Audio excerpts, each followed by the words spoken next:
DBC নিউজের নিয়মিত আয়োজন সংবাদ সম্প্রসারণে সবাইকে স্বাগত জানাচ্ছি। আমি রেদওয়ান আহমেদ। দিনের বাছাই করা সংবাদ এবং এর পর্যালোচনা নিয়ে সংবাদ সম্প্রসারণে আজ অতিথি হিসেবে অনলাইনে যুক্ত রয়েছেন জাতীয় প্রেস ক্লাবের সাবেক সাধারণ সম্পাদক ইলিয়াস খান এবং দৈনিক সমকালের সহকারী সম্পাদক সাইফুর রহমান তপন। স্বাগত জানাচ্ছি আপনাদের দুজনকেই সংবাদ সম্প্রসারণে। আমরা দিনের বাছাইকৃত সংবাদ নিয়ে আলোচনা করে থাকি। শুরুতে ইলিয়াস খান, আপনার কাছে আমি একটু আসতে চাই। সংবিধান সংশোধনে স্বরাষ্ট্রমন্ত্রীকে সভাপতি করে 12 সদস্যের বিশেষ সংসদীয় কমিটি গঠন, প্রত্যাখ্যান করে বিরোধী দলের ওয়াকআউট এবং তারা সরকারি দল এবং বিরোধী দল তারা বক্তব্য দিয়েছেন এবং স্বরাষ্ট্রমন্ত্রী এই বিষয়ে যুক্তিও খণ্ডন করেছেন। একটু আপনার কাছে জানতে চাই যে বিরোধী দলের ওয়াকআউট এবং তারা বিষয়টি না মেনে নেয়ার কি কারণ? না, এটা ওয়াকআউট করার তো কিছু নেই। ওয়াকআউট কেন করেছেন আমি বুঝতে পারছি না। বাট আপনি দেখবেন 5ই আগস্টের পরে একটি পক্ষ সংবিধানকে পুঁতে ফেলতে হবে, সংবিধানকে ছুঁড়ে ফেলতে হবে, বাট সংবিধানের সংকট কোথায় সেটি কিন্তু তারা বলেনি। তো এখন তো আমি মনে করি সরকারি দল খুব যথোপযুক্ত কাজ করেছেন। তারা মিলেমিশে, তারা তো নিজেরা একা দায়িত্ব নেয়নি, বিরোধী দল নিয়ে তারা চায় সংবিধানের যেসব জায়গায় আমাদের গণতন্ত্রের বিরুদ্ধে যদি কিছু থেকে থাকে বা আহ, তারা যেখানে সংকট মনে করছে সেগুলো সংশোধন করবে। সেটা তো খুব ভালো উদ্যোগ। ওনারা কেন প্রত্যাখ্যান করলেন আমরা বুঝতে পারছি না। এটা কি শুধু বিরোধিতার জন্য বিরোধিতা না, যথার্থই বিরোধিতা করেছে স্পষ্ট না, বাট এটির কোনো যুক্তি আছে বলে আমি মনে করি না। না, তারা বলছে যে জুলাই সনদ বাস্তবায়নের বিষয়টি, কারণ জুলাই সনদ যখন তৈরি হয় তখন নোট অফ ডিসেন্ট ছিল আসলে বিএনপির পক্ষ থেকে। এখন যদি এটা করা হয়, বিএনপি যদি মানে সংশোধন করে, তাহলে সেই নোট অফ ডিসেন্টগুলো তো মানে বিএনপি জুলাই সনদ একটা জিনিস আর সংবিধান তো অন্য জিনিস। জুলাই সনদ সম্পর্কে বিএনপি বলেছে আমরা দাড়ি কমা ফুল স্টপ সহ জুলাই সনদের সবকিছু বাস্তবায়ন করব। আর সংবিধান তো অন্য জিনিস। তো এটি নিয়ে এই গোলা পানিতে কি বলে এই ঘোট পাকানো কি আছে? এটি তো দেশকে গণতন্ত্রের পথে সামনে যেতে হবে। এগুলো নিয়ে যদি আমরা তর্ক বিতর্ক সবসময় করি, এগুলো নিয়ে ওয়ার্কআউট করি, আবার অনেকে দেখি রাজপথেও চলে যায়। সরকার গঠনের 17 দিনের মধ্যে পার্লামেন্ট যেখানে সবকিছু আলাপ করা যায় সেখানে তারা রাজপথে চলে গেছে। এটি হলো তো গণতন্ত্র যে একটা আমরা দীর্ঘ যে গণতন্ত্র হত্যা করার প্রতিবাদে দীর্ঘদিন আন্দোলন করেছি, আজকে যারা সরকারে আছে যারা বিরোধী দল আছে তারা নানাভাবে নির্যাতিত হয়েছে। এখনো যদি আমরা এগুলো করি তাহলে তো আমরা সামনের দিকে এগোতে পারবো না। সুতরাং এসব না রেখে, এসব না ভেবে আমরা সুষ্ঠু গণতান্ত্রিক পরিবেশের জন্য সেভাবে আমাদের কাজ করা উচিত।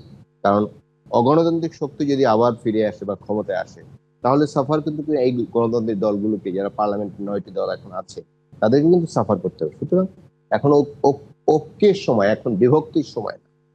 সুতরাং দলগুলো উপলব্ধ হওয়া উচিত বলে আমি মনে করি। জি, আমি একটু আমাদের আরেকজন অতিথি রয়েছেন, আমি একটু তার কাছে আসতে চাই, সাইফুর রহমান তপন।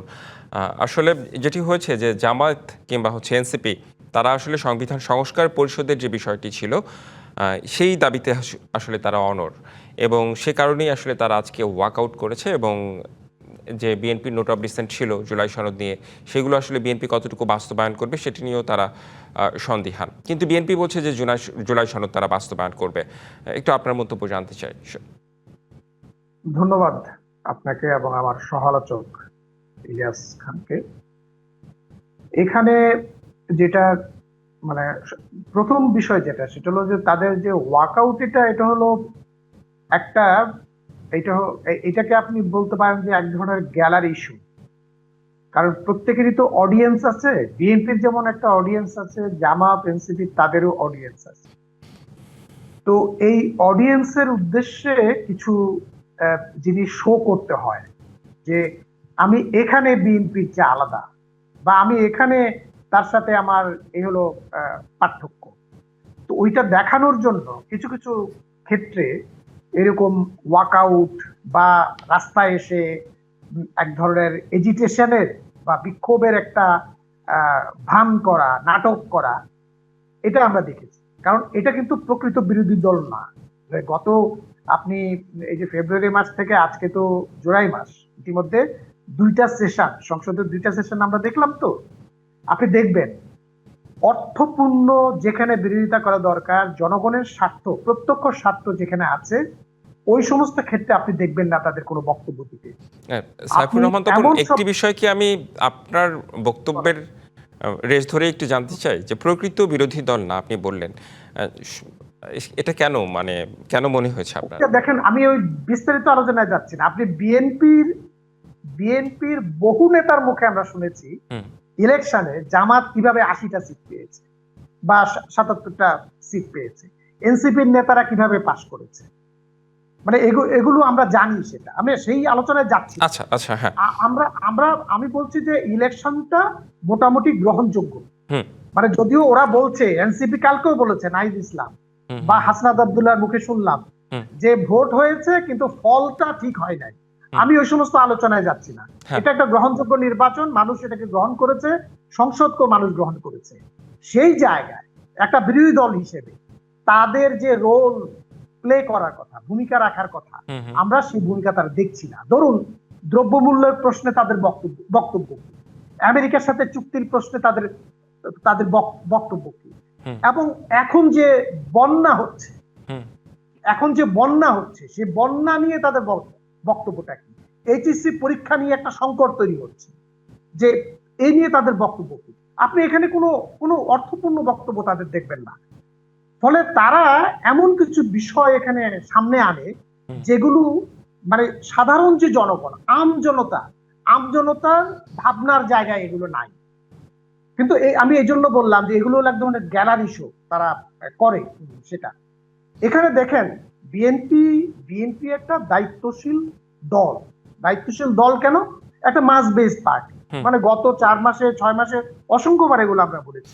কিন্তু বিরোধী দল হিসেবে তাদের ওয়াকআউট করা তো তাদের রাইটস, মানে তারা তো ওয়াকআউট করতেই পারে এবং তারা এটা করতেই পারে, কিন্তু কি ইস্যুতে করছেন সেটা গুরুত্বপূর্ণ। মানে সেই ইস্যুটার সাথে জনগণের প্রত্যক্ষ সম্পর্ক কতটুকু আছে সেইটা হলো আমি বিশ্লেষণ করার চেষ্টা করছি। সেটা আমাদের এখানে প্রবলেম হলো ভোটের প্রবলেম।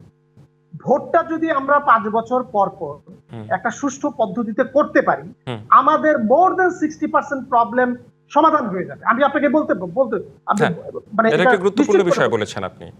কারণ তখন জনগণকে ভয় পাবে, পলিটিক্যাল পার্টিগুলো জনগণকে ভয় পাবে, সরকার জনগণকে ভয় পাবে। সরকার আমাদের এখানে 2 নম্বর 3 নম্বর পন্থায় তার ক্ষমতাকে এক্সটেন্ড করার চেষ্টা যদি না করতে পারে, ওই পথ যদি বন্ধ হয়, তাহলে যথেষ্ট। ফলে আপনার এত ফর্দের এখানে কোনো প্রয়োজন নাই। আপনি ইলেকশনটা নিশ্চিত করেন, আপনি ডেমোক্রেসির প্রাথমিক ধাপ এটাকে আপনি নিশ্চিত করেন, দেখবেন বিচার বিভাগও ঠিক হবে, আমলাতন্ত্রও ঠিক হবে, অনেক কিছু ঠিক হয়ে যাবে। সেটা কারণ সবাইকে তখন জনগণকে ভয় পেতে হবে। জি নিশ্চয়ই, মানে আপনি একটা গুরুত্বপূর্ণ বিষয় নিয়ে এসেছেন যে ডেমোক্রেসি মানে গণতন্ত্রের যে ধারাবাহিকতা, সেটা আসলে গুরুত্বপূর্ণ বিষয়। ইলিয়াস খান, আপনার কাছেও একই প্রসঙ্গে আসতে চাই। বিএনপি যদি একটি ভালো নির্বাচন ব্যবস্থা তৈরি করতে পারে, মানে আমরা যখন আগে দেখেছি যে সব নিয়ে আন্দোলনও হয়েছে, যে কেয়ারটেকার গভর্নমেন্ট, এরকম যদি কোনো নির্বাচন ব্যবস্থা এবং এর মধ্য দিয়ে যদি একটি নির্বাচন হয় এবং তারপর যে দল ক্ষমতায় আসবে, ভোট দিবে যাদেরকে জনগণ, তারা ক্ষমতায় আসবে, এরকম পদ্ধতি যদি বিএনপি করতে পারে এবং জনগণের বেসিক কিছু বিষয় যেগুলো জনগণ চায় গণতন্ত্রের জন্য, সেগুলো যদি করতে পারে, তাহলে কি আপত্তি থাকার কথা? না, আপত্তি তো নিশ্চয়ই না। আমরা জনগণের প্রত্যাশা হচ্ছে এটি। আপনি দেখুন যে আমাদের প্রথম নির্বাচন থেকে শুরু করে 13তম নির্বাচন হয়ে গেল জাতীয় সংসদের। কোন নির্বাচন কিন্তু বিতর্কহীন হয় না, এবং প্রত্যেকটি নির্বাচনের আগে আপনাকে টেনশনে থাকতে হচ্ছে নির্বাচন কেউ আদৌ হবে, সুষ্ঠুভাবে হবে কিনা। এবং প্রত্যেকটি নির্বাচনের আগে কিন্তু এটি হয়েছে। নির্বাচন এলে নানা ধরনের মারামারি কাটাকাটি এগুলো হবে কিনা, এই টেনশনে কিন্তু আমরা থাকি। বাট এর থেকে আমাদের মুক্তি পেতে হবে। প্রতি 5 বছর জনাব সাইফুর রহমান তপন খুব চমৎকার করে বলেছেন, আপনাকে রাজনৈতিক দলগুলোকে যখন জনগণের কাছে যেতে হবে, জনগণের কাছে জবাবদিহি করতে হবে, তাহলে কিন্তু প্রতিটি কাজ তাকে চিন্তা করে করতে হবে। এবং এটি না থাকে, আপনি দেখুন যে বাংলাদেশ কি অবস্থা হয়েছিল, দামি ভোট হয়েছে, তারপরে রাতের ভোট হয়েছে, ভোটবিহীন নির্বাচন হয়েছে।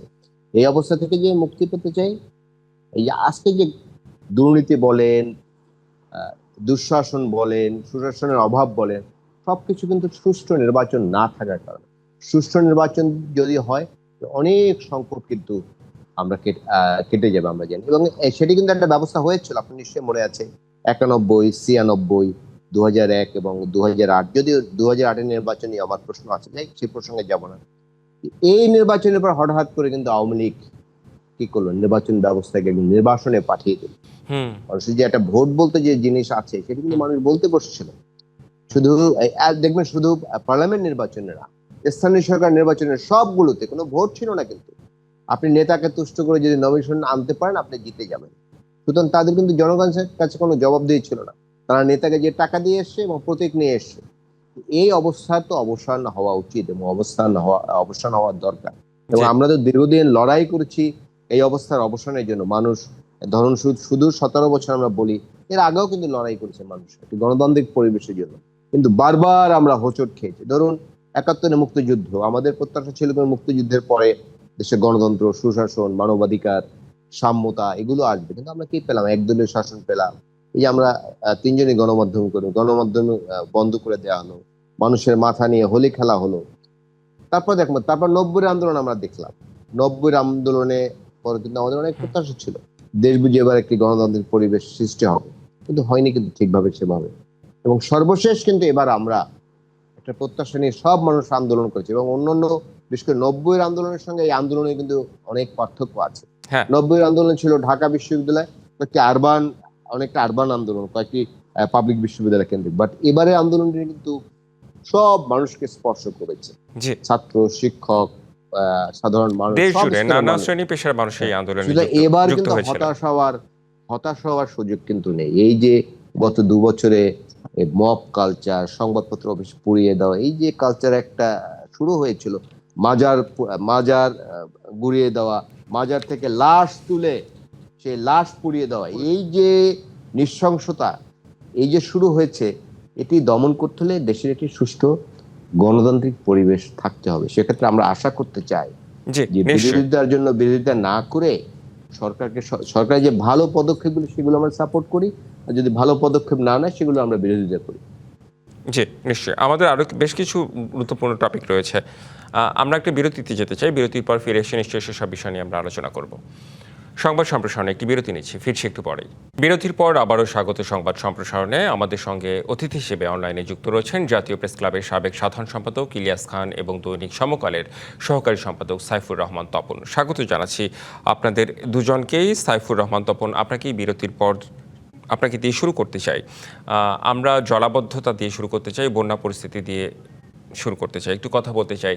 সারা দেশে বলতে হচ্ছে আমরা যদি চট্টগ্রাম বিভাগ এবং ঢাকার জলাবদ্ধতা এবং আজকে কুমিল্লার যে জলাবদ্ধতা সৃষ্টি হলো, এই যে নগরে নগরে যে জলাবদ্ধতা, বিশেষ করে এটার আসলে আমরা উন্নত দেশগুলো অনেক সময় দেখি যে জলাবদ্ধতা হয় কিন্তু সেটা নেমে যায়, পানি নেমে যায়, কিন্তু আমাদের শহরগুলোতে, ঢাকা তো রয়েছেই, আমরা যদি বিভিন্ন সিটি কর্পোরেশনের দিকে তাকাই, সেসব সিটি কর্পোরেশনে ভারী বৃষ্টিতে জলাবদ্ধতা তৈরি হয়। মানে একটা থেকে পরিত্রাণের আসলে উপায় কি? না, এটা তো একটা তো বেসিক জিনিস হলো যে নিষ্কাশনের যে প্রাকৃতিক যে সিস্টেমগুলো ছিল আমাদের এখানে, যেমন ঢাকা তো অত্যন্ত মানে প্রাকৃতিক ভাবে কিন্তু যেটাকে বলা হয় যে মানে ন্যাচারাল যে ল্যান্ডস্কেপ যেটাকে বলা হয়, মানে চারদিকেই হলো নদী, ভেতরে ছিল অনেক খাল ছিল, ক্রিস ক্রসিং খাল ছিল, মানে অসাধারণ একটা ল্যান্ডস্কেপ ছিল ঢাকা। তো এখন সেগুলো আমরা নষ্ট করে দিয়েছি, এটা তো বেসিক প্রবলেম আছে। কিন্তু তার মধ্যেও এখন আপনি চাইলেই তো আর তোপখানা রোডের খালটা, সেগুনবাগিচা খাল সেটা আপনি উদ্ধার করতে পারবেন না। সেখানে যে মাল্টি স্টোরি বিল্ডিং হয়েছে, ওই ঠিকানা কে ইয়ে করবে? কিন্তু এর মধ্যেও যেটা, তাহলে কি করতে হবে? আপনাকে প্রতি বছর নিয়মিত আপনাকে সংস্কার করতে হবে আমাদের যে নিষ্কাশন ব্যবস্থা আছে। এই জিনিসটা আমি ধানমন্ডিতে থাকি, আমি কিন্তু গত 2 বছর 2.5 বছরে আমি এটা দেখি। হ্যাঁ, এবার এসে মানে সিটি কর্পোরেশনের প্রশাসকরা কিছু চেষ্টা করেছেন। একদম আমি কয়েকদিন আগের কথা বলছি, আমার বাসার সামনে এবং বিভিন্ন জায়গায় ম্যানহোল গুলো তারা পরিষ্কার করছে, কিন্তু ম্যানহোল পরিষ্কার করে তো হবে না। এটা কি? এটা হলো আপনার 3-4 মাসের কাজ, লম্বা কাজ।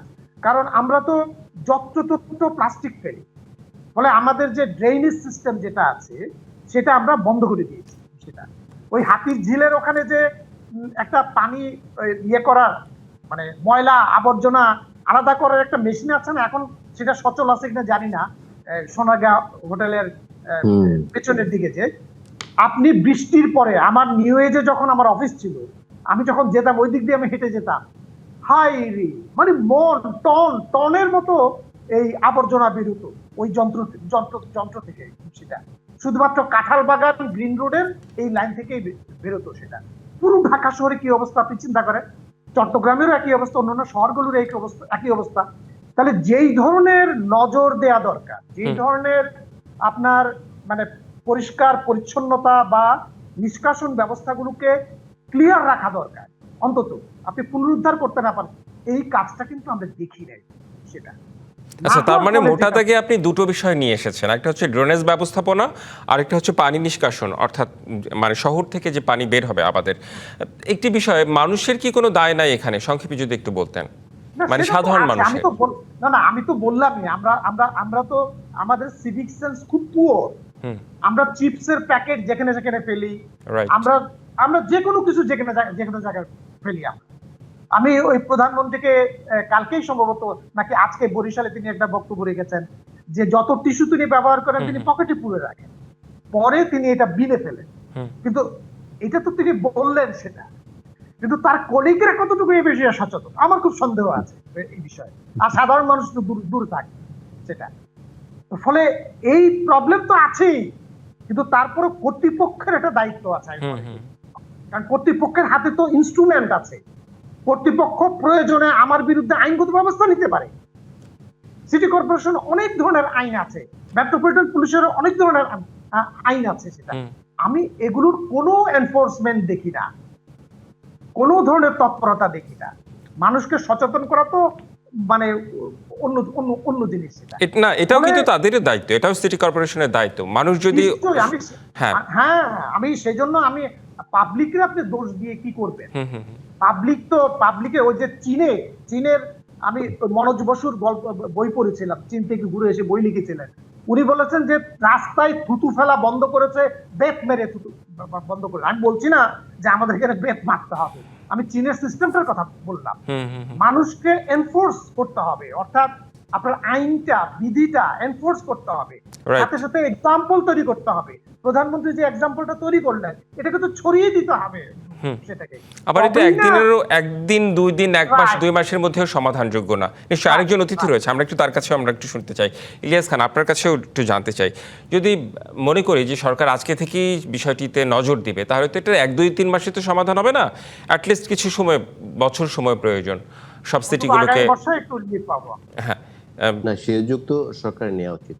আমার বোধহয় পত্রিকা পড়া শুরু করেছি পর চট্টগ্রামের জলাবদ্ধতা আমরা কিন্তু পড়তে শুরু করেছি, এবং আমরা তো এখন 50 পেরিয়ে গেছি, তাও অনেক আগে। তো কিন্তু আজ পর্যন্ত আমরা শুনি না জলাবদ্ধতা দূর হয়েছে, এবং প্রতি বছর বা প্রতি ফিসক্যাল ইয়ারে কোটি কোটি টাকা, এটা কিন্তু 1-2 কোটি টাকা না, হাজার হাজার কোটি টাকা বরাদ্দ হয়, কিন্তু এখন পর্যন্ত রেজাল্ট পাইনি।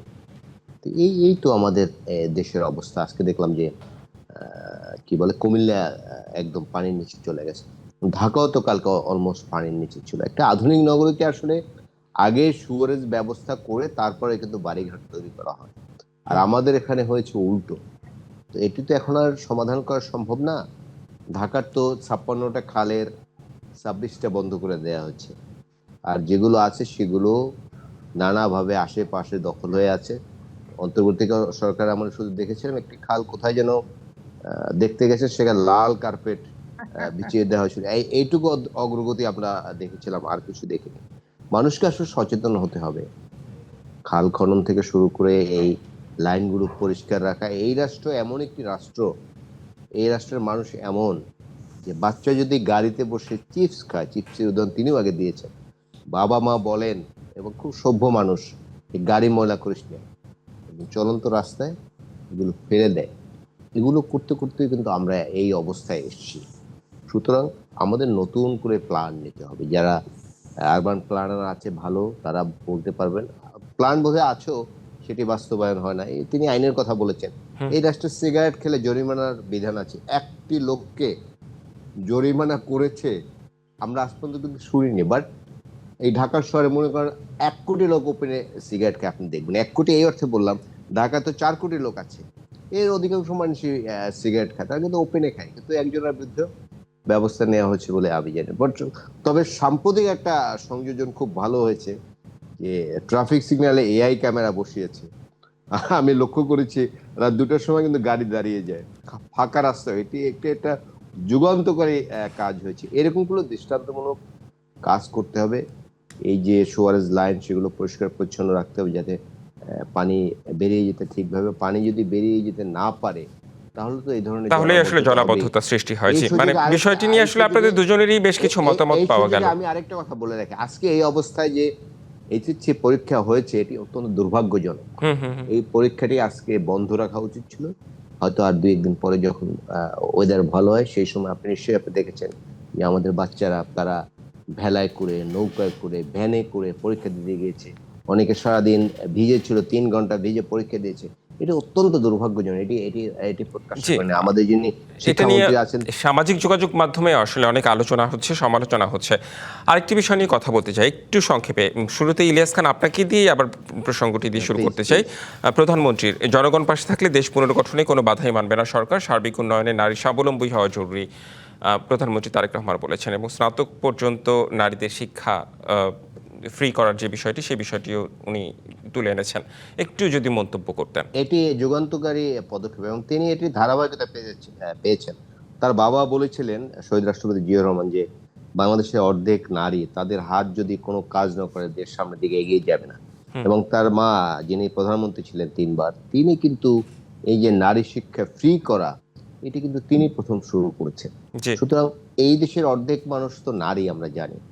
নারীরা যদি পিছিয়ে থাকে তাহলে কিন্তু আমরা সামনের দিকে যেতে পারবো না। সুতরাং তাদেরকে যে স্বাবলম্বী করা যায় তাহলে তো খুব ভালো। বাট এই সুযোগে আমি বলে রাখি, অনার্স পর্যন্ত কোনো বিনা খরচে পড়বে, বাট যুগোপযোগী শিক্ষা দেওয়া উচিত, যাতে তারা ঠিকভাবে কাজ করতে পারে, যুগোপযোগী কাজ করতে পারে। আমি শুধু ডিগ্রি নেওয়ার জন্য ডিগ্রি নিলাম, এটি যেন না হয়। বাংলাদেশ কিন্তু এই প্রবণতা খুব বেশি। যেমন পৃথিবীর অনেক দেশে কিন্তু মাস্টার্স কেউ করতে যায় না, তারা কিন্তু অনার্স করে বা তার আগেই অনেক কাজ বাজ শুরু করে দেয়। কিন্তু আমাদের এখানে বাবা মার প্রবণতা হচ্ছে ছেলেকে মাস্টার্স পাস করতে হবে, মেয়েকে মাস্টার্স পাস করতে হবে। আপনি খুবই গুরুত্বপূর্ণ কথা বলেছেন। আসলে শিক্ষা ব্যবস্থাটাই আসলে গুরুত্বপূর্ণ, যে কি শিখছে শিক্ষার্থীরা। আমি একটু সাইফুর রহমান তপন আপনার কাছেও আসতে চাই, একই প্রসঙ্গে মন্তব্য জানতে চাই সংক্ষেপে। না, এটা তো অবশ্যই মানে প্রশংসাযোগ্য কাজ, এটা নিয়ে কোনো সন্দেহ নেই সেটা। কিন্তু একই সাথে আমাদের পরিসংখ্যানগুলোর দিকেও তাকাতে হবে। সেটা হলো, আমাদের কিন্তু বাল্য বিয়ে বেড়ে গেছে। এই যে এবার এইচএসসি যে 36% ড্রপ আউট হলো, পরীক্ষার্থী আসে নাই, কেন আসে নাই সেটা সরকারকে খোঁজ নিতে হবে। সেটা আপনি একটা মানে ইনসেনটিভ ঘোষণা করছেন, ফাইন, কিন্তু সেই ইনসেনটিভটা কতটুকু টার্গেট গ্রুপের কাছে যাচ্ছে সেটা এনশিওর করতে হবে। সেটা তা না হলে এটা কি হবে, এটা ওই মলমের মতোই কাজ করবে। যে প্রত্যাশা থেকে সরকার এই কাজটা করছে, এটা একটা রেভলিউশনারি মানে চেঞ্জ, পরিবর্তন আনতে পারে, তখনই সেটা সম্ভব যখন আমরা একেবারে তলানিতে গভীরেও সমস্যাটা বোঝার চেষ্টা করব। সেটা ফলে আমি ওইটাই বলবো, প্রাইমারিতে ড্রপ আউট বেড়ে গেছে, সেকেন্ডারিতে ড্রপ আউট বেড়ে গেছে, মেয়েদের মধ্যে ড্রপ আউট প্রচুর বেড়ে গেছে, বাল্য বিয়ে বেড়ে গেছে, এবং 36% আবার পরীক্ষার্থী নিবন্ধন রেজিস্ট্রেশন করার পরেও তারা পরীক্ষা দিতে আসে নাই। কেন আসে নাই? সরকারকে এটা কিন্তু খুঁজে দেখতে হবে। সেটা শুধু একটা ঘোষণা দিলে হবে না। এটা আমার সরকারের কাছে আহ্বান। মানে আপনাদের দুজনের কথায় বেশ কিছু গুরুত্বপূর্ণ বিষয় উঠে এসেছে। মানে আপনি যেগুলো বললেন যে ড্রপ আউট কেন হচ্ছে, আবার শিক্ষা ব্যবস্থা, সবগুলোই কিন্তু গুরুত্বপূর্ণ। আপনাদের অনেক অনেক ধন্যবাদ আমাদের আজকের সম্প্রসারণে যুক্ত হবার জন্য। এই ছিল সংবাদ সম্প্রসারণে। ডিবিসির সঙ্গেই থাকুন।